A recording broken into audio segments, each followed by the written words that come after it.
ጥበብ መገለጫዋ ብዙ ነው። መንገዷም የተለየ ነው። ምናልባት አንድ የሚያደርጋት ነገር ቢኖር አበርክቷ ነው ማለት ይቻላል። ሁሉም የጥበብ ውጤቶች አንዳች ትርፍ ለሌሎች ያስገኛሉ ቢባል መካድ አይሆንም። በጥበብ ስራዎች እንዝናናለን፣ እንማራለን፣ እንደነቃለን፣ እንነቃለን እና ሌሎችም ብዙ ትርፎች አሉን። እንደ ዛሬው ዘመናዊነት ሳይመጣ በፊት የጥበባት ትምህርት ቤት መድረኮች እንደልብ አልነበሩም። ለጥበብ አፍ ሆነዋት ከነበሩ ነገሮች መካከል እረኞች ቀዳሚዎቹ ናቸው።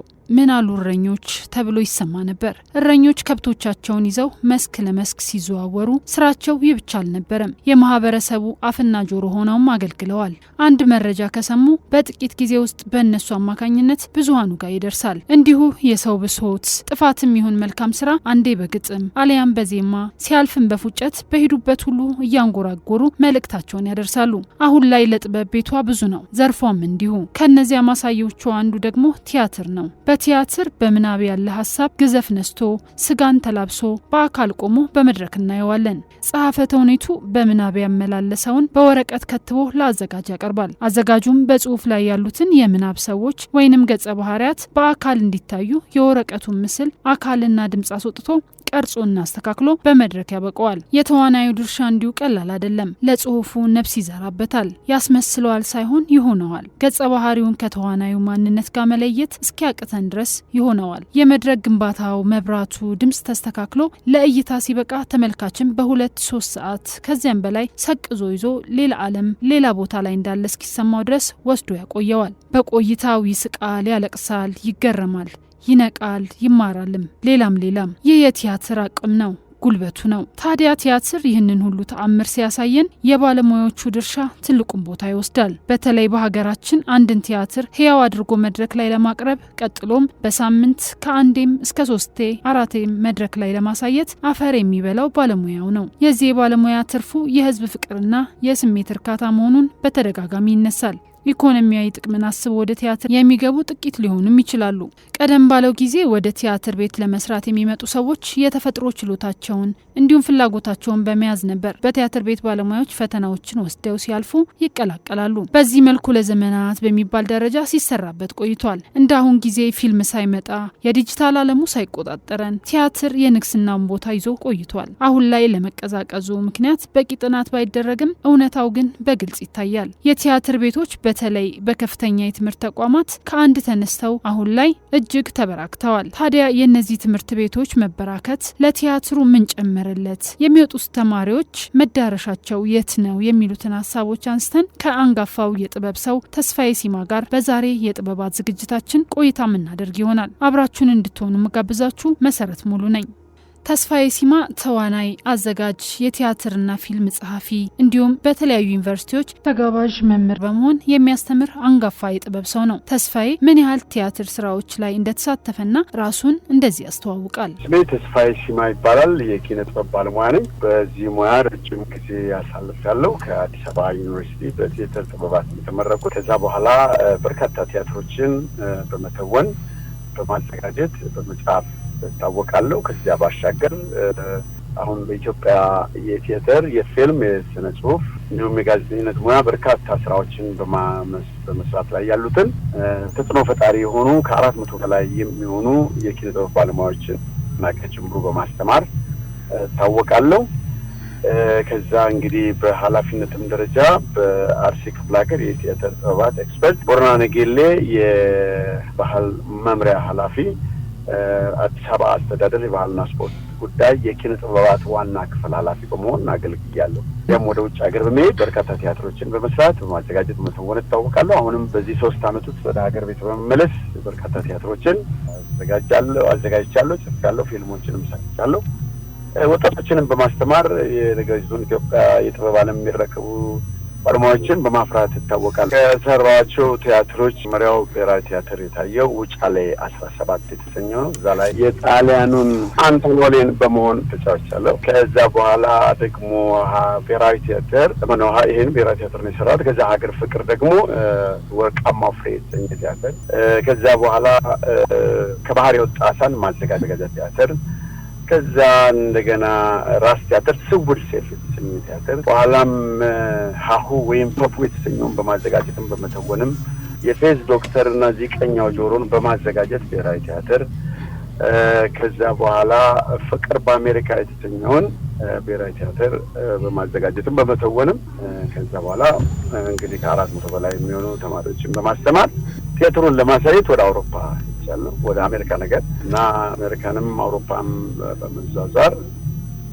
ቲያትሮችን ለማሳየት ያለው። ከመጣሁ በኋላ ደግሞ ሀሁ ፐፑን ከ30 ዓመት በኋላ እንደገና በማዘጋጀትና በመጫወት ለአንድ ዓመት ያህል ከዛ አሁን የምጫወተውን ንጉስ አርማን ንጉሱን በመጫወት ወይኔ አምባ የተሰኘውን ደግሞ እንደዚሁ ሽማግሌውን ፓርት በመጫወት ደጋግ ሰይጣኖች እነዚህ እንግዲህ በጥቂቱ የሚጠቀሱ ናቸው።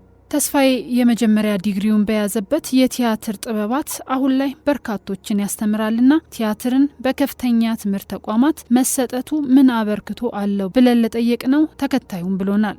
እንግዲህ ያው የትምህርት ሁናቴ በአጠቃላይ ሁሉም የትምህርት አይነት ላይ ከፍተኛ ርብርብ እየተደረገ የሚሻሻልበት መንገድ እየተፈለገ ነው። እንግዲህ በኪነ ጥበብ ዓለም ውስጥ ትልቁ ነገር ኪነ ጥበብ ዝም ብሎ በልምድ የሚገኝ ብቻ ሳይሆን የተፈጥሮ ችሎታ ይፈልጋል። 5 ነገሮች ያስፈልጉታል ለአንድ ባለሙያ ብዬ አስባለሁ። አንዱ የተፈጥሮ ችሎታ ነው። ናቹራል አቢሊቲ የምንለው እግዚአብሔር ከመፍጠር ችሎታ የሚሰጣቸው ሰዎች አሉ። ከመስፈን፣ ከመሳል፣ ከመቅረጽ፣ ከመደነስ፣ ድርሰት ከመጻፍ እግዚአብሔር ነው ፈጠራውን የፈጠራ ችሎታ የሚሰጣቸው አንዱ እሱ። ከዛ በኋላ በሁለተኛ ደረጃ ያንን ስራ ሁልጊዜ ደግሞ መለማመድ ይፈልጋል። የዕለት በዕለት ስራ ማለት ነው። ሁለተኛው። ሶስተኛው ትምህርትና ስልጠና ያስፈልጋል። አንድ ሰው በአንድ ነገር የበለጠ ሻርፕ እንዲሆን፣ የበለጠ እንዲዘጋጅ፣ የበለጠ እንዲሰራ፣ የበለጠ እውቀት ኖሮ ምክንያቱም እንደ ፈረስ ይመሰላል ባለሙያ ተዋናይ፣ ህዝብን የሚጎተት ህዝብ እንደ ጋሪው ይመሰላል።